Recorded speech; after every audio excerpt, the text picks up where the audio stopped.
Ya, sekarang yang terakhir adalah bahasan mengenai buku fiksi dan non-fiksi. Kalian kelas 7 sudah belajar mengenai buku fiksi dan non-fiksi. Di kelas 8 ini ada lagi, jadi kalian seperti mereview saja mengenai materi ini. Masih ingat kan ya perbedaan fiksi dan non-fiksi? Kalau fiksi itu buku yang bersifat hayalan dan dihasilkan dengan cara berimajinasi. Nah, kalau non-fiksi adalah buku yang bersifat ilmiah atau nyata, faktual. Nah, jadi dihasilkannya bukan dengan menghayal, tapi dengan penelitian, dengan observasi, dengan tinjauan pustaka, dengan wawancara. Pokoknya untuk mendapatkan data yang benar-benar akurat harus dilakukan dengan pengumpulan datanya dilakukan dengan penelitian ya. Jadi apa yang disampaikan dalam buku itu benar-benar bisa dipercaya oleh pembaca. Itu namanya buku non fiksi. Contohnya apa aja sih buku fiksi? Buku fiksi contohnya cerita, bisa cerita hewan, dongeng, bisa cerpen, novel, drama, puisi, yang seperti itu ya, buku yang bersifat hayalan. Nah, kalau buku non fiksi itu contohnya yang nyata, bisa kamus, bisa buku pelajaran, bisa ensiklopedia, bisa biografi, bisa autobiografi, bisa misalnya peta, itu buku non fiksi. Nah, dalam soal ada PAT ada 15 mengenai buku fiksi dan non fiksi. Yang pertama ada sebuah teks, kalian ditanyakan itu termasuk jenis teks apa?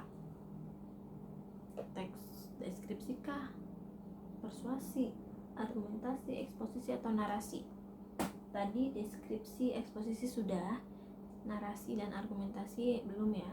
Nah, argumentasi ini teks yang menjelaskan argumen, alasan-alasan terhadap suatu masalah, alasan penulis terhadap suatu masalah.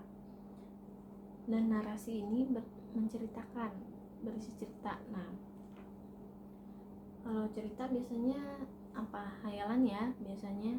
Nah, makanya cerita itu termasuk ke dalam buku fiksi atau buku yang bersifat hayalan. Nah, selanjutnya dari teks tersebut fungsinya untuk apa?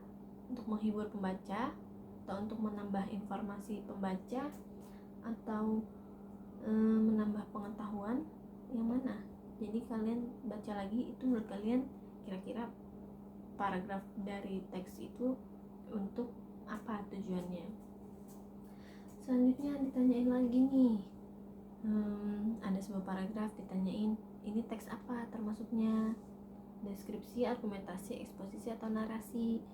Nah, seperti tadi udah dijelaskan ya, deskripsi itu untuk menggambarkan suatu hal dengan rinci. Argumentasi untuk memberikan alasan-alasan tentang suatu masalah. Eksposisi untuk menjabarkan atau memberikan informasi tanpa adanya unsur mempengaruhi. Kalau narasi untuk menceritakan suatu peristiwa. Nah, kalian pilih tuh yang mana yang kira-kira untuk menjawab soal itu. Jawabannya yang benar yang mana? Selanjutnya tadi kalau buku fiksi diperoleh dengan cara berimajinasi, kalau buku non fiksi diperoleh dengan cara penelitian, observasi, tinjauan pustaka, atau wawancara ya. Jadi kalian kira-kira menurut kalian itu jika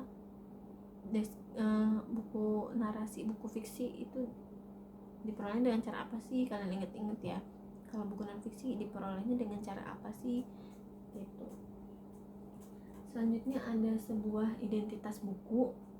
Kalian disuruh menyimpulkan itu kira-kira identitas buku dari buku fiksi atau non fiksi.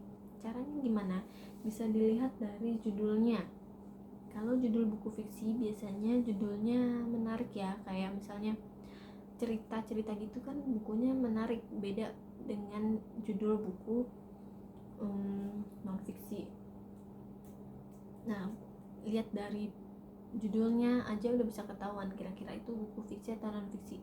Seperti yang kalian lakukan dalam home learning kemarin, disuruh menentukan dari judul-judul buku tersebut, disuruh menentukan itu buku fiksi atau non fiksi beserta alasannya. Nah, itu sama caranya seperti itu. Selanjutnya ada beberapa judul buku. Kalian disuruh menentukan buku mana sih yang termasuk buku fiksi. Selanjutnya buku mana sih yang termasuk non fiksi, seperti itu. Selanjutnya ada peta konsep. Peta konsep itu untuk memudahkan kalian dalam memahami suatu hal. Jadi ada inti peta konsep, lalu ada penjabarannya lagi dari inti tersebut, lalu kalau ada subnya lagi bisa dijabarkan lagi. Nah, itu namanya peta konsep ya.